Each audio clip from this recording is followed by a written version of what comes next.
ಸ್ನೇಹಿತರೆ ನಮಸ್ಕಾರ. ತಮಗೆಲ್ಲ ತಿಳಿದಿರುವಂಗೆ SIR ಪ್ರೋಸೆಸ್ ಈಗಾಗಲೇ ಜೂನ್ 30ರಿಂದ ಆರಂಭವಾಗಿದೆ.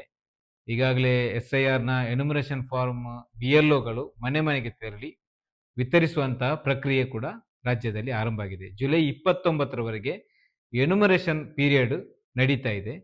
ನಮಗೊಂದು ಎನ್ಯುಮರೇಷನ್ ಫಾರಂ ಸಿಕ್ಕಿದೆ. ಅದು ಯಾವ ರೀತಿ ಭರ್ತಿ ಮಾಡಬೇಕು, ಯಾವುದೇ ತಪ್ಪಿಲ್ಲದೆ ಭರ್ತಿ ಮಾಡಬೇಕು, ಹೇಗೆ ಭರ್ತಿ ಮಾಡಬೇಕು ಅಂತ ಸಿಂಪಲ್ ಆಗಿ ಎಕ್ಸ್ಪ್ಲೇನ್ ಮಾಡ್ತೀನಿ ನೋಡಿ. ಎನ್ಯುಮರೇಷನ್ ಫಾರ್ಮ್ ಈ ರೀತಿ ಇರುತ್ತೆ. ಇದು ಪ್ರಿಂಟ್ ಆಗಿರುವಂತಹ ಎನ್ಯುಮರೇಷನ್ ಫಾರ್ಮ್. ಫಸ್ಟ್ ಅಲ್ಲಿ ಇದರಲ್ಲಿ 4 ಭಾಗ ಇದೆ. ಫಸ್ಟ್ ಪಾರ್ಟ್ ಅಲ್ಲಿ ನಿಮ್ದು 2026 ಜೂನ್ 16ರವರೆಗೆ ಮತದಾರರ ಪಟ್ಟಿಯಲ್ಲಿ ಯಾವ ರೀತಿ ನಿಮ್ಮ ವಿಳಾಸ ಇದೆಯೋ ಅದೇ ವಿಳಾಸ ಇಲ್ಲಿ ಪ್ರಿಂಟ್ ಆಗಿ ಬರುತ್ತೆ. ಹೆಸರು, ವಿಳಾಸ ಐತೆ, ಬೂತ್ ನಂಬರ್ ಇರುತ್ತೆ, ಯಾವ ಅಡ್ರೆಸ್ ಇರುತ್ತೆ, ಇಲ್ಲೊಂದು ಬಾರ್ ಕೋಡ್ ಇರುತ್ತೆ, ಆಮೇಲೆ ಇಲ್ಲೊಂದು ಫೋಟೋ ಇರುತ್ತೆ. ಇಲ್ಲಿ ಒಂದು ಕಾಲಮ್ ಇದೆ. ಈ ಕಾಲಮ್ ಅಲ್ಲಿ ಹೊಸ ಫೋಟೋ ಬೇಕಾದ್ರೆ ಅಂಟಿಸಬಹುದು. ಫಸ್ಟ್ ಇಲ್ಲಿ ಪ್ರಿಂಟ್ ಆಗಿ ಬಂದಿರುವಂತ ಫೋಟೋ ಕ್ಲಾರಿಟಿ ಇಲ್ಲ ಅಂತ ಆದ್ರೆ ಹೊಸ ಫೋಟೋ ಅಂಟಿಸುವಂತ ಅವಕಾಶ ಇದೆ. ಇದು ಫಸ್ಟ್ ಪಾರ್ಟ್.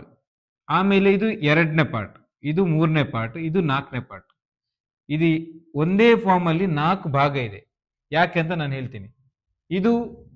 ಇದು ಫಸ್ಟ್ ಪಾರ್ಟ್ ಪ್ರಿಂಟ್ ಆಗಿರುವಂತ ನಿಮ್ಗೆಲ್ಲ ಅಂದ್ರೆ 2026 ಜೂನ್ 16ರವರೆಗೆ ಯಾರು ಮತದಾರರ ಪಟ್ಟಿಯಲ್ಲಿ ಇದ್ದಾರೆ ಅವ್ರದ್ದೆಲ್ಲರದು ಪ್ರಿಂಟ್ ಆಗಿ ಬರ್ತದೆ. ಒಬ್ಬ ಮತದಾರನಿಗೆ 2 ಎನ್ಯುಮರೇಷನ್ ಫಾರ್ಮ್ ಪ್ರಿಂಟ್ ಆಗಿ ಬರ್ತದೆ. ಎರಡು ಯಾಕೆ ಅಂತ ನಾನು ಮತ್ತೆ ಹೇಳ್ತೀನಿ. ಈ ಕಾಲಮ್ ಇದು ಇಂಪಾರ್ಟೆಂಟ್. ಇದು ಯಾಕೆ ಅಂತ ಹೇಳಿದ್ರೆ 2002 ಅಂದ್ರೆ ಹಿಂದಿನ ಮತದಾರರ ವಿಶೇಷ ಪರಿಷ್ಕರಣೆ ಸಂದರ್ಭದಲ್ಲಿ ಯಾರ ಹೆಸರಿದೆ, ಈಗ ನನ್ನ ಹೆಸರು ಇಲ್ಲ, ನನ್ನ ತಂದೆ ಹೆಸರಿದೆ, ನನ್ನ ತಂದೆ ಈ ಕಾಲಮ್ ಅನ್ನು ಫಿಲ್ ಅಪ್ ಮಾಡಬೇಕು. ಈ ಕಾಲಮ್ ಅಲ್ಲಿ ಏನಿದೆ, ಫಸ್ಟಿಗೆ ಅವರ ಹೆಸರು, ಮತದಾರ ಯಾರು, ನನ್ನ ತಂದೆ, ಅವರ ಹೆಸರು, ಅವರ ಒಂದು ವೇಳೆ ವೋಟರ್ ID ಕಾರ್ಡ್ ಇದ್ರೆ ಅದರಲ್ಲಿ ನಂಬರ್ ಇದ್ರೆ ಆ ನಂಬರ್ ಬರಿಬೇಕು. ಆಮೇಲೆ ಸಂಬಂಧಿಯ ಹೆಸರು ಅಂತಿದೆ, ಅಂದ್ರೆ ನನ್ನ ಅಜ್ಜ, ಅಂದ್ರೆ ನನ್ನ ತಂದೆಯ ತಂದೆ, ಇಲ್ಲಿ ತಂದೆ ಹೆಸರು ವೋಟರ್ ID ಇದ್ರೆ ತಂದೆ ಹೆಸರು ಬರಿಬೇಕು ಇಲ್ಲಿ. ಆಮೇಲೆ ಸಂಬಂಧ, ಇವರು ಏನಾಗಬೇಕು, ಇವರು ಸಂಬಂಧಿ ಯಾರು, ತಂದೆ, ಇಲ್ಲಿ ತಂದೆ ಅಂತ ಬರಿಬೇಕು. ಆಮೇಲೆ ಜಿಲ್ಲೆ, ಈಗ ಬೇರೆ ಜಿಲ್ಲೆಯಲ್ಲಿ ಇರ್ಬೋದು ಅಥವಾ ಬೇರೆ ವಿಧಾನಸಭಾ ಕ್ಷೇತ್ರ ಅಥವಾ ಬೇರೆ ರಾಜ್ಯದಲ್ಲೇ ಇರ್ಬೋದು.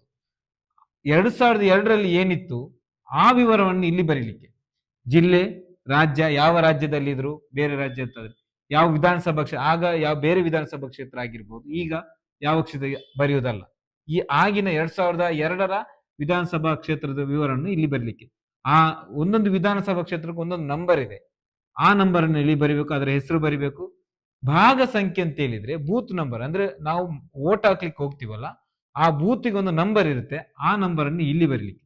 ಆಮೇಲೆ ಕ್ರಮ ಸಂಖ್ಯೆ. ಈ ಕ್ರಮ ಸಂಖ್ಯೆ ಏನು ಅಂತ ಹೇಳಿದ್ರೆ ವೋಟರ್ ಲಿಸ್ಟ್ ಅಲ್ಲಿ ಎಲ್ಲ ಮತದಾರರಿಗೆ ಒಂದೊಂದು ಕ್ರಮ ಸಂಖ್ಯೆ ಇರುತ್ತೆ, ಆ ಕ್ರಮ ಸಂಖ್ಯೆಯನ್ನು ಇಲ್ಲಿ ಬರಲಿಕ್ಕೆ. ಇದು ಯಾರು, 2002ರ ಮತದಾರರ ಪಟ್ಟಿಯಲ್ಲಿ ಇರುವವರು. ಇಲ್ಲದವ್ರು ಏನ್ ಮಾಡ್ಬೇಕು, 2000 ಮತದಾರರ ಪಟ್ಟಿಯಲ್ಲಿ ನನ್ನ ಹೆಸರು ಇಲ್ಲ, ಎಕ್ಸಾಂಪಲ್ ನನ್ನ ಹೆಸರೇ ಇಲ್ಲ, ಈಗ ನಾನು ಆಗ ಅಷ್ಟು ದೊಡ್ಡವನಾಗಿರ್ಲಿಲ್ಲ, 18 ವರ್ಷ ತುಂಬಿರ್ಲಿಲ್ಲ. ಈಗ ನಾನು ಇಲ್ಲಿ ಬರೀಬೇಕು, ಯಾರು, ನನ್ನ ಹೆಸರು ಬರೆಯುವುದಲ್ಲ, ನನ್ನ ತಂದೆ ವಿವರನ್ನು ಇಲ್ಲಿ ಬರಿಬೇಕು. ನಾನು ಯಾರ ಜೊತೆ ಮ್ಯಾಪಿಂಗ್ ಮಾಡ್ತಾ ಇದ್ದೇನೆ ಅವ್ರದ್ದು, ಈಗ ನನ್ನ ತಂದೆ ಹೆಸರು ಇಲ್ಲಿ ಬರುತ್ತೆ. ಆಮೇಲೆ ತಂದೆ ವೋಟರ್ ID ನಂಬರ್ ಇದ್ರೆ ಅದಿಲ್ಲಿ ಬರುತ್ತೆ. ತಂದೆ ಅಥವಾ ತಾಯಿ, ಯಾರ ಜೊತೆ ನೀವು ಮ್ಯಾಪಿಂಗ್ ಮಾಡಿದ್ರೆ, ಈಗ ಅಜ್ಜ ಅಜ್ಜಿ, ತಂದೆ ತಾಯಿ, ಇವ್ರ ಜೊತೆ ನಾವು ಯಾರು ಮ್ಯಾಪಿಂಗ್ ಮಾಡ್ತಾ ಬಯಸ್ತೀವಿ ಅವರ ವಿವರ ಇಲ್ಲಿರ್ಬೇಕು.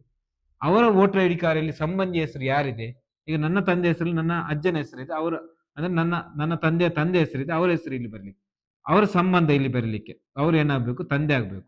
ಯಾರು ಸಂಬಂಧಿ ತಂದೆ ಆಗ್ಬೇಕು. ರಾಜ್ಯ, ಜಿಲ್ಲೆ, ರಾಜ್ಯ, ಅದೇ ವಿಧಾನಸಭಾ ಕ್ಷೇತ್ರ 2002ರ ವಿವರವನ್ನ ಇಲ್ಲಿ ಬರೀಲಿಕ್ಕೆ ಯಾರು ಇದಕ್ಕೆ ಹೇಳುವುದು. ಫಸ್ಟಿಗೆ ಇದಕ್ಕೆ ಸೆಲ್ಫ್ ಮ್ಯಾಪಿಂಗ್ ಅಂತ ಹೇಳೋದು, ಇದಕ್ಕೆ ಪ್ರೊಜೆನಿ ಮ್ಯಾಪಿಂಗ್ ಅಂತ ಹೇಳೋದು. ಕನ್ಫ್ಯೂಷನ್ ಮಾಡ್ಕೋಬಾರ್ದು. ಇದು ಸೆಲ್ಫ್ ಮ್ಯಾಪಿಂಗ್ ಅಂದ್ರೆ 2002ರ ಪಟ್ಟಿಯಲ್ಲಿ ಇರುವವರು, ಇದು 2002ರ ಪಟ್ಟಿಯಲ್ಲಿ ಇಲ್ಲದವರು ಮಾಡುವಂತ ವಿವರ. ಆಮೇಲೆ ಇದು ಇಂಪಾರ್ಟೆಂಟ್, ಇದು 2026ರಲ್ಲಿ ಏನ್ ವಿವರ ಇದೆ ಅದನ್ನು ಇಲ್ಲಿ ಫಿಲ್ ಅಪ್ ಮಾಡ್ಲಿಕ್ಕೆ ಇವರು ಮಾಡಬೇಕು, ಅಂದ್ರೆ 2002ರ ಪಟ್ಟಿಯಲ್ಲಿ ಇಲ್ಲದವರು ಮಾಡಬೇಕು, 2000 ಪಟ್ಟಿಯಲ್ಲಿ ಇರುವವರು ಮಾಡಬೇಕು. ಇವರ ವಿವರನ್ನು ಬರಿಬೇಕು.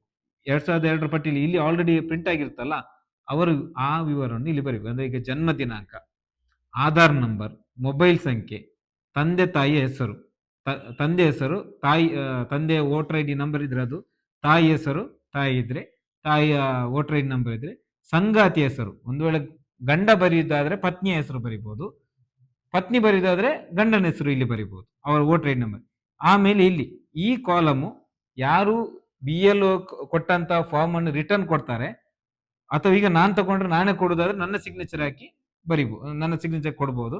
ಅಥವಾ ನನ್ನ ಮನೆಯಿಂದ ಯಾರಾದ್ರೂ ಕೊಡುವವರಿದ್ರೆ ಅವರ ಸಂಬಂಧವನ್ನು ಯಾರು ಈ ಸಬ್ಮಿಟ್ ಮಾಡ್ತಾ ಇದ್ದಾರೆ ಅವರು ಇವರಿಗೆ ಏನ್ ಸಂಬಂಧ ಆಗ್ಬೇಕು ಅದನ್ನು ಉಲ್ಲೇಖಿಸಿ. ಈಗ ನನ್ನ ತಂದೆ ಇದಕ್ಕೆ ಕೊಡುದಾದ್ರೆ ನನ್ನ ತಂದೆ ಸಿಗ್ನೇಚರ್ ಹಾಕಿ ನಾನು ಬ್ರಾಕೆಟ್ ಅಲ್ಲಿ ತಂದೆ ಅಂತ ಹಾಕಿ ಅವರು ಇದು BLOಗೆ ಸಬ್ಮಿಟ್ ಮಾಡಬೇಕು. BLOಗೆ ಸಬ್ಮಿಟ್ ಮಾಡುವಾಗ 2 ಕಾಪಿ ಆಲ್ರೆಡಿ ಫಸ್ಟಿಗೆ ಕೊಟ್ಟಿರ್ತಾರೆ BLO. ಓರೋ BLO ಓರೋ ಮತದಾರನ ಮನೆಗೆ 3 ಸಲ ಭೇಟಿ ಮಾಡ್ಲಿಕ್ಕೆ ನಿಯಮ ರೂಪಿಸಲಾಗಿದೆ ಚುನಾವಣಾ ಆಯೋಗದಿಂದ. BLO ಸಿಗ್ನೇಚರ್ ಆಗಿರೋ ಪ್ರತಿಯನ್ನೇ ತಗೋಬೇಕು. ಆಮೇಲೆ ಈ ಫಾರಂ ಅನ್ನ ಕನ್ನಡ ಅಥವಾ ಇಂಗ್ಲಿಷ್ ಅಲ್ಲಿ ಫಿಲ್ ಅಪ್ ಮಾಡಬಹುದು, ಯಾವುದೇ ಇದಿಲ್ಲ ರಿಸ್ಟ್ರಿಕ್ಷನ್.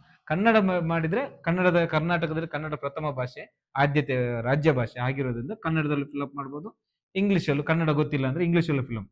ಅದರ ಜೊತೆಗೆ ಇನ್ನೊಂದು ಇಂಪಾರ್ಟೆಂಟ್, ಇದು ಎನ್ಯುಮರೇಷನ್ ಟೈಮ್ ಅಂದ್ರೆ ಜುಲೈ 29ರವರೆಗೆ ಈ ಎನ್ಯುಮರೇಷನ್ ಫಾರ್ಮ್ ಅನ್ನು ಮಾತ್ರ ಕೊಡ್ಲಿಕ್ಕೆ ಇರುವಂತದ್ದು. ನಾನು ಈಗ ಏನ್ ತೋರಿಸ್ತಾ ಇದ್ದೇನಲ್ಲ ಇದನ್ನು ಮಾತ್ರ ಫಿಲ್ ಅಪ್ ಮಾಡಿ ಕೊಡುವಂತದ್ದು. ಇದರ ಜೊತೆಗೆ ಯಾವುದೇ ಡಾಕ್ಯುಮೆಂಟ್ಸ್ ಕೊಡ್ಲಿಕ್ಕಿಲ್ಲ. ಈಗ 2002ರಲ್ಲೂ ಇಲ್ಲ, 2025ರಲ್ಲೂ ವೋಟ್ ಇಲ್ಲ ಅಂತ ಹೇಳಿದ್ರೆ ಹೊಸ ಮತದಾರರ ಪಟ್ಟಿಗೆ ಸೇರಿಸಲಿಕ್ಕೆ ಅವಕಾಶ ಕೊಡ್ತಾ ಇದ್ದಾರೆ ಚುನಾವಣಾ ಆಯೋಗ, ಅದು ಫಾರ್ಮ್ ನಂಬರ್ 6 ಮೂಲಕ. ಹಾಗಾಗಿ ಎನ್ಯುಮರೇಷನ್ ಫಾರ್ಮ್ ಫಿಲ್ ಅಪ್ ಮಾಡುವಾಗ ಕರೆಕ್ಟ್ ಆಗಿ ಕೇಳಿಕೊಂಡು, ಗೊತ್ತಿಲ್ಲದಿದ್ರೆ ಗೊತ್ತಿರುವ ಹತ್ರ ಕೇಳಿಕೊಂಡು ಫಿಲ್ ಅಪ್ ಮಾಡಿದ್ರೆ ಬೆಟರ್. ಇಲ್ಲದ್ರೆ ನಾಳೆ ರಾಂಗ್ ಆದ್ರೆ ಇನ್ನೊಂದು ಫಾರ್ಮ್ ಚುನಾವಣಾ ಆಯೋಗ ನಿಮ್ಗೆ ಕೊಡುವುದಿಲ್ಲ. ಕ್ಲಿಯರ್ ಆಗಿದೆ. ಒಬ್ಬೊಬ್ಬ ಮತದಾರರಿಗೆ 2 ಕಾಪಿ ಪ್ರಿಂಟ್ ಮಾಡಿದ್ದಾರೆ, ಅದನ್ನಷ್ಟೇ ಕೊಡೋದು. Thank you.